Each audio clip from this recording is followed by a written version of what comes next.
Allahumma sholli ala Sayyidina Muhammad wa ala ali Sayyidina Muhammad. Semoga kita senantiasa dalam keadaan sehat walafiat. Amin ya rabbal alamin. Dan pada kesempatan ini terlebih dahulu saya aturkan ribuan terima kasih kepada Pak Ustadz Bunda yang aja. telah meringankan langkah untuk dapat hadir ke rumah kami ini. Seperti biasa pertemuan kita sebulan sekali untuk mengadakan pengajian. Dan yang kedua, saya hormati ibu-ibu, adik-adik, kakak-kakak yang dapat hadir pada siang hari ini untuk mendengarkan pengajian kita dari Bapak Ustadz. Hanya kita tidak dapat membacakan Yasin, tahlil, tahtim, tahlil, serta doa. Hanya kita mendengarkan pengajian dari Pak Ustadz dan doa penutup yang akan dibacakan oleh Pak Ustadz, yaitu doa keselamatan dan kesehatan. Amin ya rabbal alamin. Insyaallah. Itulah yang dapat saya sampaikan. Terlebih dahulu saya mohon maaf yang sebesar-besarnya apabila sambutan saya kurang pada tempatnya. Terlebih dahulu saya mohon dimaafkan. Wabillahi taufiq wal hidayah. Assalamualaikum warahmatullahi wabarakatuh. Waalaikumsalam warahmatullahi wabarakatuh. A'udzu billahi minasyaitonir rajim. Bismillahirrahmanirrahim. Assalamualaikum warahmatullahi wabarakatuh. Alhamdulillah wassalatu wassalamu ala Rasulillah wa ala alihi wa sahbihi wa mawala wala haula wala quwata illa billah.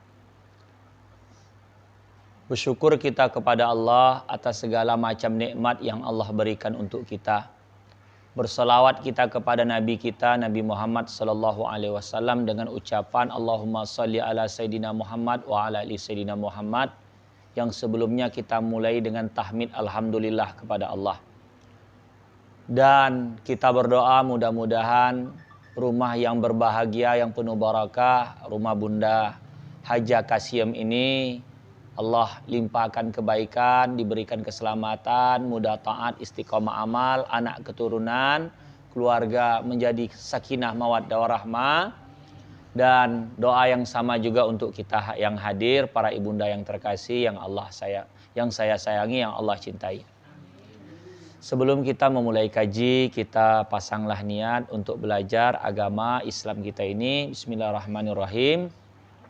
Nawaitu ta'allum wa ta'lim, sengajaku berniat untuk belajar dan mengajar liridaillahi ta'ala, guna mencari ridha Allah, wa bi syafaati Rasulillah sallallahu alaihi wasallam, dan dengan syafaat Rasulullah sallallahu alaihi wasallam, ala niyatin salihah, atas niat yang baik. Al-Fatihah.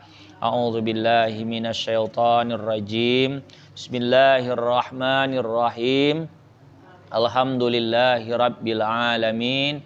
Ar-Rahmanir-Rahim, Maliki yaumiddin, Iyyaka na'budu wa iyyaka nasta'in, Ihdinas siratal mustaqim, siratal ladzina an'amta 'alaihim ghairil maghdubi 'alaihim waladdallin. Amin. Qala al-musannifu rahimahullahu ta'ala wa nafa'ana bihi wa bi 'ulumihi fid dharaini amin. Paslon fi adabis salati. Ini suatu pasal menyatakan adab salat. Salat itu punya adab.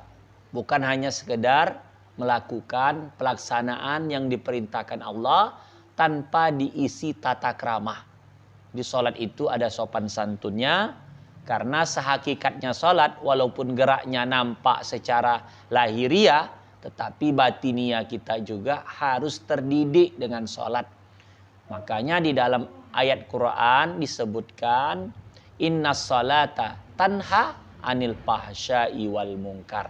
Salat itu dapat mencegah perbuatan keji dan mungkar kalau ada adabnya.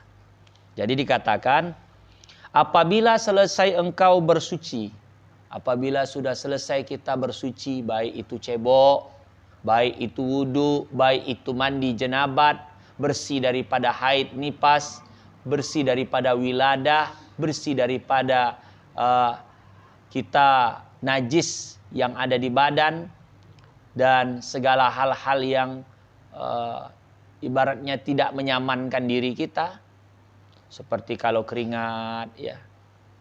Daripada hadas, sama ada hadas besar atau hadas kecil. Hadas besar mandi, hadas kecil menghilangkan dengan caranya wudhu. Ya, hadas kecil dengan wudhu, hadas besar mandi. Dan bersuci daripada najis pada badan, pada kain dan pada tempat yang kita gunakan untuk salat, Dan selesai pula daripada menutup aurat. Menutup aurat. Dalam salat itu hukumnya wajib. Ya, untuk menutup aurat karena mau menghadap Allah. Kalau di luar salat dirinci. Kalau di rumah kita sendiri menutup aurat itu hukumnya pada dasarnya kalau dia aurat itu ada dua, aurat besar, aurat kecil. Aurat besar seluruh badan. Aurat kecil itu antara pusat sampai lutut. Kalau di rumah terbuka ya tidak masalah selagi tidak ada hal-hal yang terlarang padanya. Ibaratnya ada pula orang di rumah itu bertamu dan orang itu bukan mahram kita atau bukan pasangan kita, kan begitu. Udah itu lagi dikatakan di sini, inilah aurat pada laki-laki antara pusat dan lutut, dan pada perempuan yang hamba. Dulu ada penjualan manusia. Jadi manusia itu dihargai 50 juta bisa dibawa pulang. 100 juta, 10 juta, tergantunglah berapa harga hamba itu. Zaman dulu masih ada, ibaratnya kalau kayak kambing, manusia dijual kayak kambing itu. Sebab apa bisa terjadi penjualan? Pertama karena berperang. Negeri seberang bermusuhan dengan negeri ini. Kalah perang, mereka ditarik menjadi tahanan perang, lalu dijual menjadi budak. Yang kedua bisa menjadi budak sebab terlalu banyak utang. Kalau orang terlalu banyak utang, orang ini mau agar dibayar hutangnya, ini dijual. Dia jadi budak, terikat. Makanya zaman dulu utang itu mengikat. Kalau zaman sekarang, kalau di bank ada namanya ketentuan yang sudah ibarat kalau meninggal maka lunas hutang. Begitu kalau di bank ada mungkin asuransi mereka lain sebagainya. Prosedur yang dilakukan. Adapun aurat perempuan merdeka dan kita lah itu karena tidak budak, maka yaitu sekalian tubuhnya melainkan muka dan dua telapak tangannya, itu sudah paham kita, dan belakang tangannya hingga pergelangan.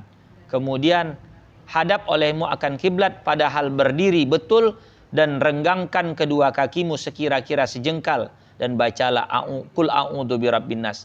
Menurut kitab Hidayatus Salikin ini kalau mau salat disunatkan membaca qul a'udzu birabbin nas. Karena minta perlindungan kepada Allah dari setan yang mewaswaskan di dalam dada kita. Jadi jarak kaki itu sejengkal. Kalau bab laki-laki, tapi di sini tak dirinci.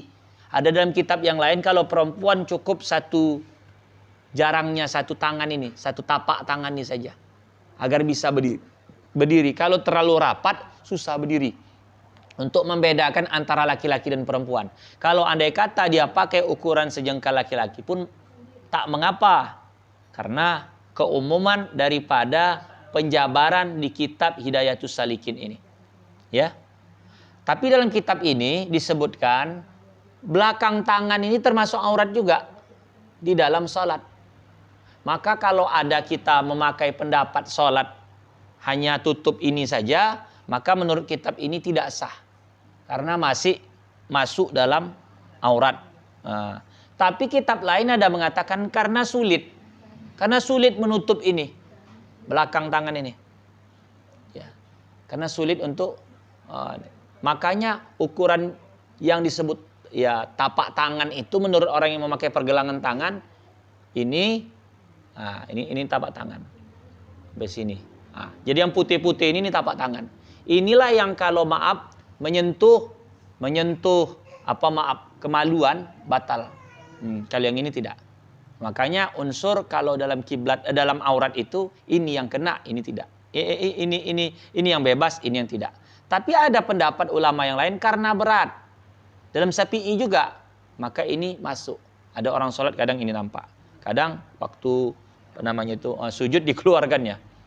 Itu pendapat boleh-boleh saja. Tapi dua pendapat ini sering sekali berdebat. berdebat. Oh, yang betul nih tutup ini. Ada caranya sekarang kan model sarung tangan. Nah, yang ini bolong. Dibolongkan masuk, yang ini bolong. Nah, haji. Nah, itu seperti itu ya. Udah itu lagi sekira sejengkal tadi bacalah kul a'udzu birabbin nas. Kita terjemahkan supaya dapat barokah pemahaman dari kul a'udzu birabbin nas. Kul a'udzu birabbin nas dikenal juga namanya surah An-Nas, artinya manusia. Di awal Al-Quran pertama dibuka namanya suratul Fatihah, artinya pembukaan. Dalam suratul Fatihah itu kita agar membukanya dengan sanjungan kepada Allah. Dari Bismillahirrahmanirrahim dengan nama Allah yang Maha Pengasih, yang Maha Penyayang. Lanjut Alhamdulillahirabbil alamin, segala puji untuk Allah Tuhan sekalian alam. Ar-Rahmanir-Rahim, Allah Ta'ala itu Maha Pengasih, Maha Penyayang. Maliki Yaumiddin, Allah Ta'ala itu penguasa hari pembalasan. Iyyaka na'budu wa iyyaka nasta'in. Itu hubungan kita kepada Allah. Hanya kepada Engkau ya Allah kami menyembah, dan hanya kepada Engkau ya Allah kami memohon pertolongan. Menurut daripada surat Al-Fatihah ini ikhlas itu ada dua. Menurut iyyaka na'budu wa iyyaka nasta'in. Ada iyyaka na'budu, ikhlasnya mutlak kepada Allah. Tak meminta apapun, tak meminta alaqah. Alaqah itu alaqah bermakna iming-iming. Tidak salat karena supaya dapat surga, tidak salat karena jauh daripada neraka. Dia salat hanya karena Allah. Habis, mencari ridha Allah saja. Begitu. Atau dia tidak melakukan ibadah itu supaya jadi kaya, atau dia berbuat sesuatu itu supaya dipuji orang. Nah, kadangkala kan ada orang melakukan ibadah itu seperti seakan-akan ibadah dia itu dengan Allah Ta'ala jual beli dia. Memang di dalam Al-Quran, ya ayyuhalladzina amanu hal adullukum ala tijaratin. Hai orang beriman, maukah kamu kutunjukkan dengan perniagaan? Itu niaga sama Allah, tukar. Memang menurut Al-Quran jual beli. Cuman adab kita dengan Allah Ta'ala, janganlah pula dibarter. Udah rajin aku nih duha ya Allah, kenapa jualan aku tak lancar-lancar juga? Udah rajin aku tahajud, kenapa doaku tak kabul juga? Kadang Allah Ta'ala tak mengabulkan itu. Dalam kajian ihsan, kita sembah Allah seakan-akan kita bisa melihat Allah. Itu berarti Allah Ta'ala tahu. Tak dikabulkannya sekarang, Allah Ta'ala simpan. Karena yang kabul sekarang itu belum tentu baik untuk diri kita. Contoh, ini dalam 1 minggu belakangan ini di rumah itu udahlah kayak apa namanya itu, macam orang banyak kali ikat-ikatan, orang menjemur dalam rumah. Karena ada tempo hari 4 hari tak kering. Oh ya udah pakai untuk kering baju tuh angin aja lah. Wah, jadi kadang-kala kan kita kenapa kayak gini kali. Lalu kawan buat pula status zaman Nabi Nuh hujannya berkepanjangan. Orang baca-baca begitu takutlah, pikir zaman Nabi ini tenggelam pula lah batu bara nanti. Macam-macam aja itu. Jadi bermohon kita kepada Allah Ta'ala. Jadi memang sebetulnya ada beberapa alim ulama mengatakan kalau terjadi sering kebakaran di negeri itu, berarti negeri itu lagi berlaku hebat-hebatan kali ribanya. Jadi riba itu datangkan api, bakar dia. Kalau di negeri itu banyak kali banjirnya, berarti prostitusi perzinahan banyak di negeri itu. Itu. Tapi kan ini kan memang musimnya, bukan karena itu. Ini kan memang banjir tak terkalahkan. Iya. Tuh. Permohon aja kita kepada Allah sangka baik. Itu ada yang begitu katanya. Dari mana dapatnya wallahu alam, saya cuman hanya mengutarakan saja. Hingga itu kita baca tadi surah An-Nas belum selesai. Kul a'udzu birabbin nas. Kul artinya katakanlah. Apa yang dikatakan? A'udzu birabbin nas. Aku berlindung kepada Tuhan manusia, Tuhan kita. Malikin nas, rajanya manusia. Manusia ini tak ada rajanya kecuali Allah. Semuanya Allah yang suka-suka. Ilahin nas, sesembahan manusia. Min syarril waswasil khannas. Min dari syar keburukan, al waswasil khannas yang menanamkan waswas yang namanya khannas. Alladzi yuwaswisu fi sudurin nas. Kerjanya itu menanamkan was-was bimbang di dalam dada manusia. Minal jinnati wan nas, daripada jin dan manusia. Jin bisa menanamkan kebimbangan, manusia juga bisa mendatangkan kebimbangan. Ibaratnya kita kan mau pergi nih ke satu tempat. Ini cerita bukan bab sholat. Salah kau pergi ke sana, nanti di sana tuh banjir. Bimbang lawak ke sana. Rupanya ada kawan yang lain mengatakan, enggak banjir kok di sana. Nah, jadi manusia ini dari cakapnya saja bisa bimbang. Dalam bab beribadah saja kita kadang bisa bimbang. Iyakah sholatmu itu sudah diterima? Iyakah doamu itu sudah diterima? Iyakah amalanmu itu betul? Itu kan cakap-cakap manusia. Kita itu dalam beribadah kepada Allah, jangan sempat ragu amalan kita itu diterima. Yakinkan diri bahwasanya amalan kita diterima oleh Allah. Hingga akhir supaya terpelihara daripada was-was syaitan. Dan hadirkan hatimu kepada Allah Ta'ala. Dan kosongkan hatimu daripada was-was segala pekerjaan dunia. Hati itu dikosongkan. Lagi sholat itu belajar kita mengkosongkan hati apa saja. Yang jumuran, nggak kering, kosongkan. Iya. Iya. Oh. Iya, itu setan, itu was-was itu memang sengaja itu. Karena sholat itu melatih kita sakaratul maut. Kalau sakaratul maut kita bisa berhasil lewat kita, berarti tanda sholat kita itu sudah bisa mencapai makam khusyuk. Sakaratul maut itu nanti sebagai evaluasi penilaian terakhir. Kalau sekarang nih semua orang bisa mengatakan sholatku yang paten. Tapi nanti penentunya itu adalah ketika sakaratul maut. Ketika kita berada ruhnya di alam si goro-goro, di tenggorokan, di situ datanglah pertanyaan. Di situ iblis itu tidak diam. Digoyangnya kita. Lagi kalau kita seandainya selamat pada saat itu, biiznillah, maka kita itu akan, bahasa kitab ini, sebab sholat kita itu khusyuk. Sebab sholat kita khusyuk. Dan engkau tiliklah dengan mata hatimu. Jadi mata ini kan menengok, tapi bukan harus seperti fisik kayak gini. Ya. Ada orang mata kaki, tak juga bisa melihat. Ada juga mata kayu. Ada juga mata hati. Pandangan mata hati terasa walaupun dia tidak seperti ini. Ini kan informasi, nampak cahaya masuk ke dalam mata. Kalau dalam hati itu datang ilmu, ditilik hati itu. Seolah-olah adalah engkau di hadapan Tuhanmu. Seolah-olah engkau lagi berhadapan di muka Allah. Tiliklah. Ngomong sama hati. Wahai hati, ini engkau lagi berhadapan dengan Allah. Jadi ketika kita usalli fardal zuhri. Usalli fardal zuhri arba'a raka'atin tambah mustaqbilah. Mustaqbilal kiblati adaan lillahi ta'ala, itu baca, terjemahkan saja langsung di situ. Nanti ketika kita ngangkat takbir, hatinya sudah tahu apa yang dibaca.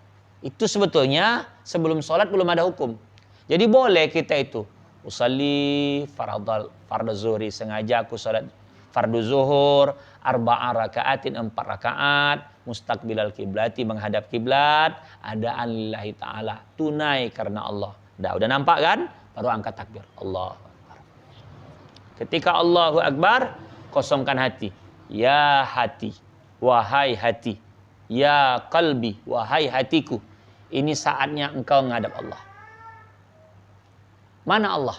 Allah itu maha besar. Kalau maha besar, habis alam ini sama kebesaran Allah. Contoh, kalau kita cerita gula ini kecil, masuk ke dalam minuman ini tadi. Jadi dia di dalam lingkup minuman ini. Kita manusia itu dalam lingkup alam nih. Dan alam ini tak ada apa-apanya dibandingkan Allah. Maka tak bisa kita menengok di alam ini Allah Ta'ala. Tapi kalau di dalam kitab Kifayatul Muhtadi ini, orang beriman wajib meyakini dia bisa melihat Allah Ta'ala nanti di akhirat. Seperti itu. Ya, mungkin sumuk dia. Mungkin apa? Panas.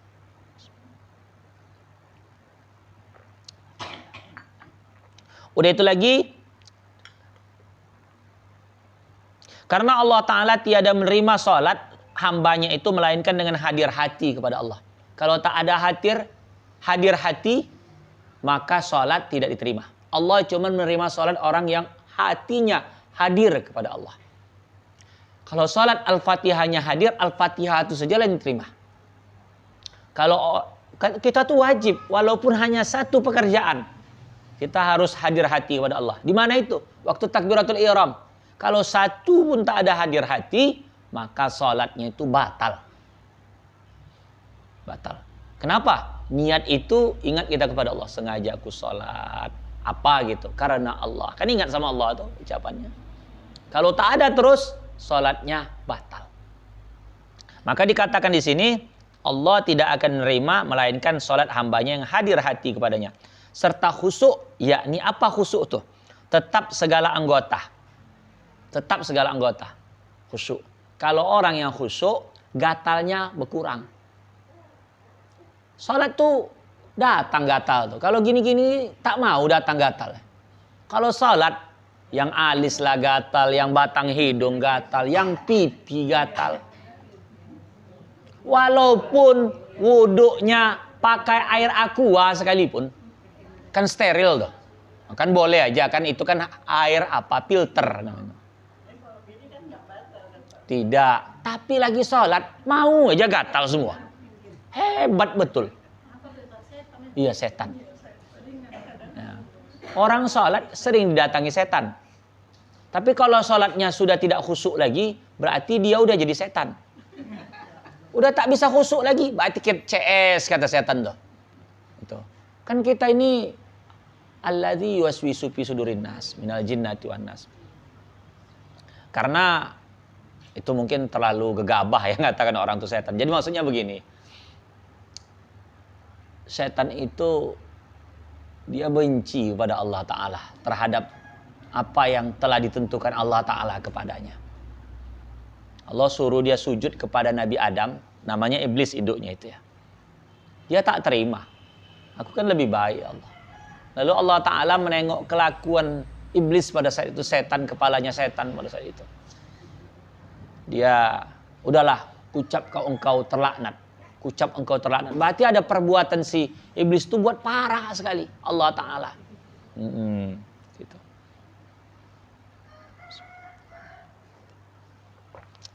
Tetap anggota badan.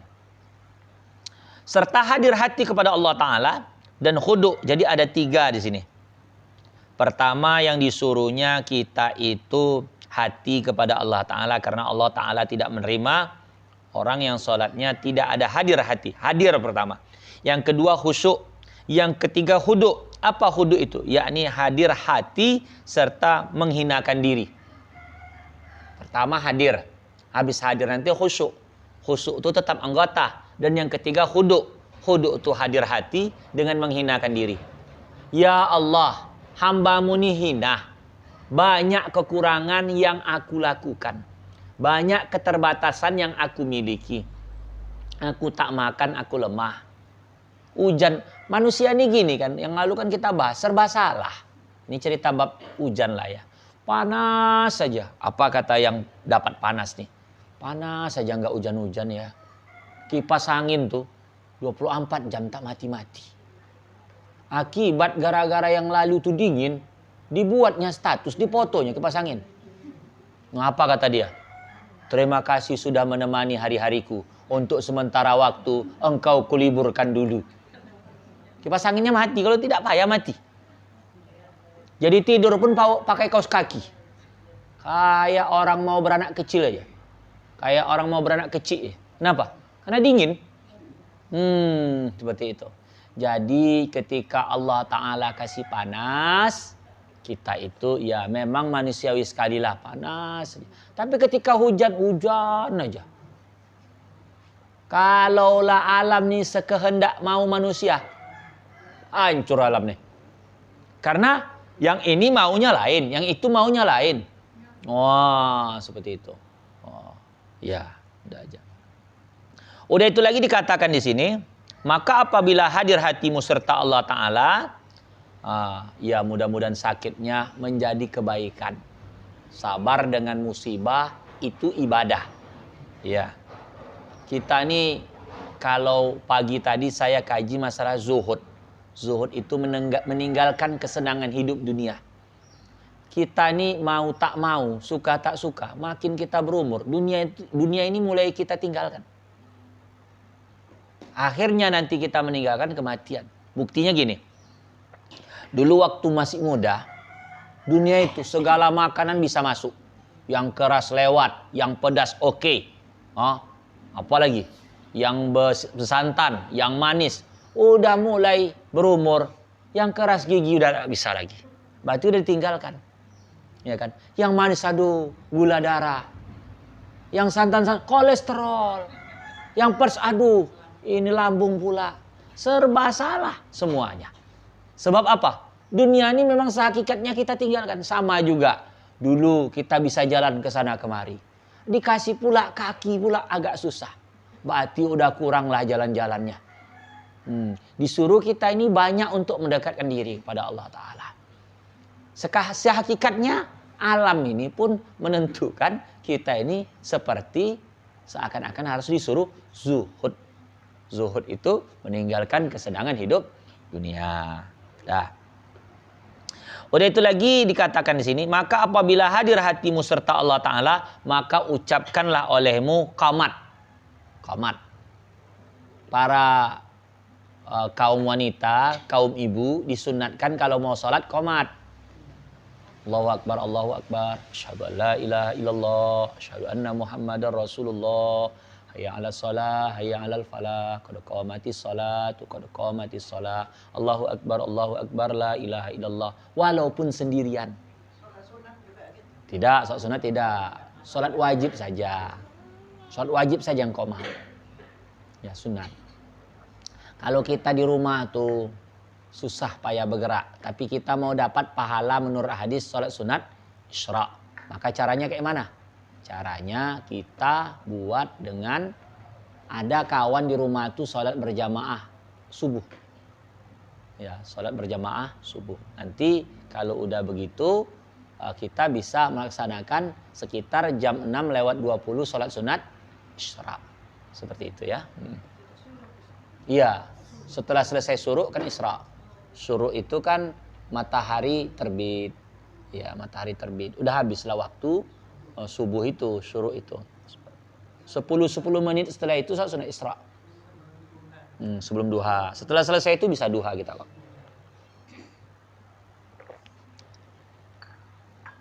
Kan yang lalu kita bahas, pahala orang sholat sunat isra itu, kalau yang belum bisa umroh sama haji, pahalanya dapat. Buat caranya berjamaah. Berjamaah walau di rumah 2 orang.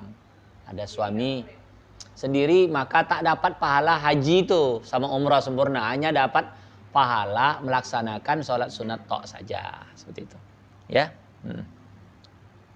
Udah. Setelah itu maka berniat engkau akan sholat, maka hendaklah engkau besertakan niat itu daripada Allah hingga perkataan akbar ya, rohnya pada akbar. Disertakan, muqaranah namanya, muqaranah. Dan sunat engkau angkatkan kedua tangan. Hukum mengangkat tangan tidak wajib, hanya sunat. Serta mulanya takbiratul ihram hingga berbetulan ujung jari kedua tangan dengan ujung kedua telingamu. Ujung telinga. Ya, ujung. Jadi ujung jari dengan ujung telinga di sini. Ujung jari yang ini, sini. Kalau bawahnya berarti sini. Ujung dia serta. Jadi tidak begini. Sama saja. Cuman kan perempuan kan dirapatkan saja kalau dalam sapi. Jadi dinaikkan dia begini ya. Jadi dinaikkan dia begini. Karena dia rapat. Kalau dia nanti begini otomatis renggang. Kalau dia rapat dinaikkan begini. Agak naik begitu bahunya. Agak naik bahunya gitu. Jadi kalau buat begini tidak dapat sunat. Tidak dapat sunat. Sah sholat. Tidak dapat sunat yang menyertakan ujung telinga ini dengan ujung tangan. Sholatnya sah. hanya dapat sunat mengangkat tangan saja. Hanya dapat sunat mengangkat tangan saja. Udah itu lagi, dan berbetulan bersamaan kedua tangan itu dengan telinga di bawah yang ini. Setelah itu turunkan olehmu akan kedua tanganmu itu. Setelah melakukan itu, maka angkatlah kedua tanganmu kepada dadamu, serta taruhkan telapak tanganmu yang kanan di atas belakang tangan yang kiri. Udah tahulah kita. Gak ada. Perkara mana saja yang lalu sudah kita bahas. Lalu perkataan Allahu Akbar kabira setelah melengketkan tangan tadi sampai perkataan wa ana minal muslimin. Lalu disunatkan membaca a'udzubillahi minasyaitonir rajim. Setelah membaca doa iftitah, sunat membaca a'udzubillahi minasyaitonir rajim. Bismillahirrahmanirrahim. Jangan tinggalkan. Karena salah satu di dalam salat bisa juga diganggu buat setan. Alhamdulillahi rabbil alamin hingga akhirnya. Dan hendaklah engkau nyaringkan akan bacaan jika engkau salat seorang diri atau imam pada 2 rakaat fardu subuh, 2 rakaat pertama fardu maghrib, dan 2 rakaat yang pertama pada fardu isya. Melainkan jikalau engkau makmum, maka yaitu sunnah diperlahan-lahankan sekira-kira dengar olehmu, telingamu, dirimu, dan sunat engkau jaharkan amin serta imam. Ini untuk kaum laki-laki. Kalau kaum perempuan cukup untuk ukuran telinga saja. Kalau dia berjamaah cukup untuk kedengaran buat makmumnya saja. Dan sunat engkau baca pada solat subuh setelah Fatihah tulul mufassal, yakni surat yang panjang seperti surat Al-Hujurat hingga surat Amma Yatasa'alun. Kalau bisa cari yang panjang-panjang. Dan pada salat zuhur dan salat asar, salat isya, surat yang pertengahan seperti was-sama izatil buruj. Ini kalau yang hafal nih. Dan barang siapa yang hampir sepertinya, dan pada salat maghrib, maksudnya yang sama-sama dengan surah was-sama izatul buruj. Berarti dari amma yatasa'alun sampai sampai wadduha itulah. Dan pada salat maghrib, surat yang pendek. Kalau maghrib itu nggak usah panjang-panjang. Boleh baca qul ya ayyuhal kafirun dan qul huwallah wal adiyah. Karena salat maghrib itu pendek waktunya. Supaya nanti habis maghrib bisa beramal yang lain. Apakah mau dia makan, apakah mau berzikir, apakah mau baca Quran. Dan sunat dibaca pada salat subuh di dalam pergi-pergi. Pada rakaat yang pertama setelah Fatihah adalah qul ya ayyuhal kafirun. Kalau orang bepergian, sunat membaca pada salat subuh karena repotnya bepergian. Itu pendek aja surahnya. Maka dalam kitab ini jangan pernah kita meninggalkan membaca surah. Jangan pernah kita meninggalkan membaca surah. Tidak menjadi dosa, tapi kurang fadilatnya. Pada rakaat kedua membaca qul huwallahu ahad. Begitu juga dalam salat-salat sunat yang lain. Salat sunat qabliyah, salat sunat ba'diyah, qul ya ayyuhal kafirun qul huwallah. Itu juga sudah mencukupi. Dan pada ketika berdiri salat itu menundukkan kepala padahal engkau sempatkan akan menilik matamu atas tempat sujud. Ya. Supaya hadir hatimu. Jadi kalau berdiri itu jangan begini memandang. Tundukkan kepala sedikit, pandang tempat sujud. Jadi salat itu kalau kita di belakang sutra, karena ada pembatas antara laki-laki perempuan, jangan pula tengok sutra itu, jangan pembatas itu, tapi tetap menengok tempat sujud. Nah, karena manusia ini matanya tuh nakal. Tengoknya sutra nanti, tiba-tiba sutra itu dari kain, pembatas antara laki-laki dan perempuan. Karena angin itu kencang akibat kipas anginnya baru ganti, ya. Di masjid itu kan udah lama pakai gara-gara rusak, ganti. Tembakan angin tuh kencang pula. Goyanglah sutra tadi, kain tadi. Nampaklah imam tadi. Tertilik sedikit. Oh, Pak Bidul imamnya. Wah, itu ganggu itu. Maka tunduk saja. Itu lebih baik. Sama juga kalau seandainya kita di belakang saf perempuan yang lain, kita akan memandangi, oh inilah yang kata dia telekom online yang dibelinya itu. Oh, cantik pula. Nanti ku tanyalah, di mana dia nih beli? Aku titip aja lah online. Karena dia tukang jual beli online. Oh, bisalah tanya. Entah bisa pula kredit sama yang tukang jual beli ini tadi. Bayar-bayar 3 kali. Masih apa? Ngangsur kan benda Wildah? Enggak. Masih. Itu bisa nanti beli Telkom online. Bisa. 3 kali bayar. 1 kali bayar, habis itu 6 bulan baru 1 kali bayar lagi. Habis itu gabok lah dia. Lama kali pula bayarnya. Orang kasih batasan. Udah kala itulah. Udah itu lagi kita lanjutkan. Tundukkan, karena kiblat mata itu ke tempat sujud. Kiblat doa itu ke langit. Maka kita duduk begini. Kemana saja kita duduk tapi tadah tangan kita ke langit. Itulah kiblat doa. Udah itu lagi kiblat hati kepada Allah. Kiblat badan ke Ka'batullah. Andai kata badan ini, kalau kita di dalam kitab Kifayatul Muhtadi ini, orang kalau dia badannya ini tak menghadap kiblat, karena syarat menghadap kiblat dalam sholat harus dijaga, batal. Berdiri harus menghadap kiblat. Bahkan duduk pun badan ini harus menghadap kiblat. Kecuali kalau kebakaran, jatuh api ke depan dia, berubah tada badan dia, tak mengapa, karena bahaya. Ya, ada pula ular pula atau kala jengking pula depan tuh. Lalu dipindahkan, kan berpindah dia, bergerak. Maka itu namanya bab darurat, bahaya. Udah. Balik kita cerita. Kalau orang sholatnya tidur, tidurnya kayak tidur mayit. Kalau di sini arah kiblat mana Bunda aja? Sana. Berarti kepala dia ke sana. Kaki dia ke sana, badannya miring. Badannya ini ngadap kiblat. Dimiringkan ngadap kiblat, kayak orang di dalam kuburan dihadapkan kiblat. Badan ini, dada ini. Tapi kalau seandainya dia tidurnya adalah telentang, kakinya yang menghadap kiblat. Kepalanya harus dikasih bantal supaya agak menghadap kiblat. Atau ininya disokong, dikasih menghadap kiblat. Tak bisa hanya lurus gitu saja, tak bisa. Karena harus ada yang ukuran menghadap kiblat. Kiblat itu arah sholat. Seperti itu. Udah itu lagi dikatakan di sini.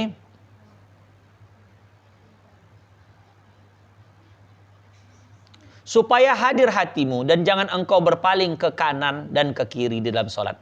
Setelah itu maka engkau ruku serta mengucapkan takbir dan dilanjutkan olehmu takbir hingga sempurna ruku. Jadi kepala ini jangan main-main begini. Itulah tadi tempat sujud. Dangkala kan karena sholat nampak pula pintu orang lalu lalang, sholat agak ke belakang. Lagi sholat mandang orang begitu. Lalu lalang orang itu keluar masuk itu nggak boleh, makruh sholat gitu, tak batal. Ada lagi sholat mungkin karena banyak pikirannya, banyak masalahnya. Sholat dia nengok langit itu. Rupanya cicak jalan tuh. Tengoknya cicak. Wah, itu makruh sholat itu. Iya, udah itu lagi kadang mau sholat tetap pandang begini. Itu sebetulnya mata dia itu, pandangannya lagi dicuri setan. Setan tuh suka kali macam manggil-manggil dia. Lagi sholat, tengok aja sebelah kanan kau. Tengok aja sebelah kirimu.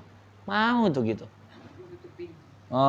Jadi makanya lalu pernah kita bahas, sholat makruh hukumnya memejamkan mata. Tapi kalau dengan memejamkan mata bisa datang khusyuk, sholat itu kalau bisa hadir khusyuk, wajib tutup mata. Kalau bisa datang khusyuk. Iya, tapi kalau picing mata jadi tidur, jangan picing mata jadi tidur. Mau berkeruh pula dia. Karena kan gini Pak Ustadz, kalau kita picing ini kan, terus urutan ayat yang mau kita baca gitu, nampak? Terekam. Ya, kalau memang bisa begitu buat. Kalau buka gini kan Pak Ustadz, banyak pengganggu. Iya, suka lupa. Apatah lagi kalau kita salat terpandang horden nih. Udah berapa tahun lah horden nih ya. Nanti bulan puasa aku ganti lah ini. Lagi salat itu. Mau ganggu itu. Mau. Makanya kalau kaum wanita, kaum ibu, kalau ada ruangannya khusus yang tidak mengganggu, dia tahulah kadang di rumah anak-anak cucu juga mengganggu ya. Kalau ada ruang khusus sholat, situ lebih nyaman ya, nggak ada suara-suara kurang, lebih baik ada ruangan seperti itu. Karena sholat itu dituntut tenang, Makanya coba kalau kita sampai ke masjid, tenang aja. Karena memang lingkungan itu dibuat begitu. Nah, dibuat gitu. Rata-rata lah masjid itu asal udah masuk dalam tuh tenang. Di rumah kita tenang itu ruangannya itu coba kalau seandainya dekat pula dengan TV macam mana? Nah, sama juga kita pula ngecas HP dekat sholat. Tiba-tiba berbunyi HP. Sholatnya mikirin HP. Oh iya mikirin HP. Jadi siapa yang nelpon nih? Oh, jadi enggak munafik itu bahwasanya hati itu kan terganggu dengan ingatan-ingatan seperti itu. Pas waktu sholat kita kan bunyi dalam hati kita nggak sholat. Ah, itu. Iya, mau datang begitu. Kalau kita perturutkan bisa, iya, enggak maksudnya kita jadi sangka buruk. Boleh jadi orang tuh sudah selesai sholat. Kita yang lama sholat. Boleh jadi orang tuh halangan. Iya kan? Boleh jadi nanti sangka baik saja. Kadangkala setan itu katanya, oh gak sholat kawan tuh. Merasa diri hebat paling kuat ibadahnya. Padahal kawan tuh boleh jadi macam beginilah. Setelah mungkin jamaah yang sudah pergi ke Pulau Jawa. Itu selisih waktu 1 jam. Selisih 1 jam. Saya pertama sampai ke sana itu terasa setengah 6 udah maghrib. Kita 6:30 waktu telepon. Memang harinya itu sama dengan hari kita di sini. Gelapnya 5:30 sana sama dengan 6:30 kita di sini. Begitu, beda. Yang agak mirip kita dengan Malaysia. Maksudnya setengah 7 kita, mereka 7:30 sama waktunya, cuman hanya perpindahan tempat. Macam gitulah kurang lebih. Tapi ketika kita menelpon orang yang di Malaysia, jaraknya itu sama. Ketika katakan kita buka sini, tak berapa lama sana buka juga. Ada beberapa teman juga pemilih gitu. Hanya berubah jam saja. Tapi kalau yang di Pulau Jawa, itu memang jamnya berbeda. Ditelepon di sana, katakan 5:30, sana sudah maghrib. Sini belum, 5:30 juga jamnya. Begitu. Udah. Habis itu katanya dilanjutkan takbiratul ihram, takbir biasa hingga sempurna ruku dan angkat kedua tangan seperti pada takbiratul ihram. Sebelum engkau taruhkan kedua tapak tangan itu atas kedua lututmu. Jadi kan waktu ini Allahu Akbar. Jadi seperti takbiratul ihram juga kalau yang begini. Sunnah mau ruku. Taruh begini baru taruhkan ke lutut. Seperti itu. Dan engkau dirikan kedua betismu sekira-kira sama rata belakangmu dan lehermu dan kepalamu seperti papan yang satu. Jadi lurus. Agak kalau ketika kita ruku betis ini naik. Diratakan ujung tumit sama ujung tumit nampak sama kan ketika ruku. Tapi mata ini kan ke tempat sujud juga. Seperti itu. Mata ini ke tempat sujud. Tapi ada sebahagian mengatakan mata ini dipaksa untuk ditarik nengok ke ujung jempol kaki. Seperti itu. Udah itu lagi dikatakan dan engkau renggangkan kedua sikumu daripada kedua lambungmu. Ini kalau bab kaum laki-laki. Tetapi jika sholat itu perempuan maka sunat dihimpunkan sebagian anggotanya kepada sebagian yang lain dan baca olehmu dalam ruku. Sudah paham kita subhana rabbil azimi. Di sini tidak ada wa bihamdi. Kitab banyak. Hadis ada juga tambah wa bihamdi. Ada hadis dia tanpa wa bihamdi. Mana pun jadi. 3 kali. Dan jikalau engkau sholat seorang maka lebih boleh daripada 3 kali. Hingga 7 kali. Hingga 9 kali. Hingga 11 kali. Kalau dia sendirian boleh buat subhana rabbiyal aziminya mau 5 kali, mau 7 kali, mau 9 kali, mau 11 kali. Karena makin lama kita rukuk, makin terasa khusyuknya. 3 kali sunat yang sedikitnya. Tak dibaca, tak mengapa. 3 kali itu untuk ukuran berjamaah. Kalau sendirian, boleh 11 kali. Enggak lama. Subhana rabbiyal azimi wa bihamdi. Subhana rabbiyal azimi wa bihamdi. Nikmati aja bacaan tuh. kata kitab Hidayatus Salikin ini, kalau kamu munfarid, sholatnya sendiri, karena berarti nggak ada tanggungan di belakang. Kalau ada tanggungan di belakang, maka yang sholat belakang akan ngedumel, marah. Lama kali ini imam nih. Kalau sholat sendiri, ngelama-lamakan tuh baik. Ngelama-lamakan tuh baik. Bahkan mengulang hafalan ketika sholat sendiri itu lebih baik. Begitu. Ya. Nah, jadi subhana rabbil lama disebut. Tapi kalau terlalu kencang-kencang, payah kita menikmati. Jadi agak payah.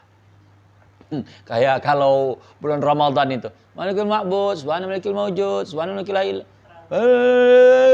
Kata ya agak apa ya payah. Salat tarawih. Salat tarawih itu kalau lambat-lambat Ustaz ngantuk tadi ya. Nah, udahlah. Serah dia lah. Pokoknya jadi zikir itu.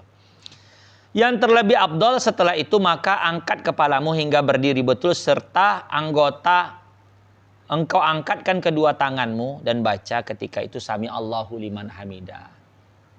Sama juga ketika takbiratul ihram tangan itu. Jadi bangkit sami Allahu liman hamidah. Maka apabila betul berdiri, bacalah olehmu Rabbana lakal hamdu mil'us samawati wa mil'ul ardi wa mil'u ma syi'ta min syai'im ba'du. Dan apabila ada engkau di dalam salat subuh, maka olehmu di dalam i'tidal pada rakaat kedua, setelah sami Allahu liman hamidah tidak disambung dengan doa Rabbana lakal hamdu, tapi Allahumma hdini fiman hadait. Rabbana lakal hamdu itu doa juga. Yang bacaan mau naik itu bukan Allahu Akbar, sami Allahu liman hamidah. Doanya apa? Rabbana lakal hamdu. Bisa, itu pilihan ada Rabbana walakal hamd. Rabbana walakal hamd. Ada hadisnya. Hadis di kampung kita ini Rabbana lakal hamdu.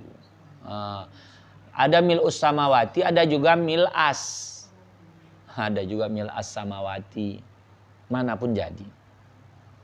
Maksudnya sama itu. Rabbana ya Tuhan kami walakal hamdu. Dan untukmu pujian itu. Tapi katanya Pak Ustadz kalau kita sholat sendiri katanya harus dilengkapi badannya. Harus di situ maksudnya anjuran. Kalau sholat sendiri itu kadangkala orang sendiri mau cepat-cepatan. Kadang lebih baik lagi berjamaah. Kadang orang berjamaah semua dikerjainya. Tapi kalau dia sendirian, kadang mau sholatnya tuh kayak patok ayam. Begitu. Masalah ya bisanya kalau bisa begitu ya jadi. Cuman kadang-kala macam di rumah yang jualan, kadang lagi sholat, belum selesai sholat udah ada yang ngomong beli gitu deh. Udah pening siapalah yang beli apalah dibelinya. Maaf Pak Ustadz, kalau ibaratnya kita sholat kan di rumah sendiri, yang kita baca hanya Rabbana walakal hamd gitu aja boleh? Boleh. Tapi tak dapat pahala tambahan yang doa yang lain lah. Kalau doa kunut orang nggak bisa panjang, bisa ganti Allahumma gfirli ya ghafur. Allahumma gfirli ya Allah ampunkan bagi doa kunut pendek.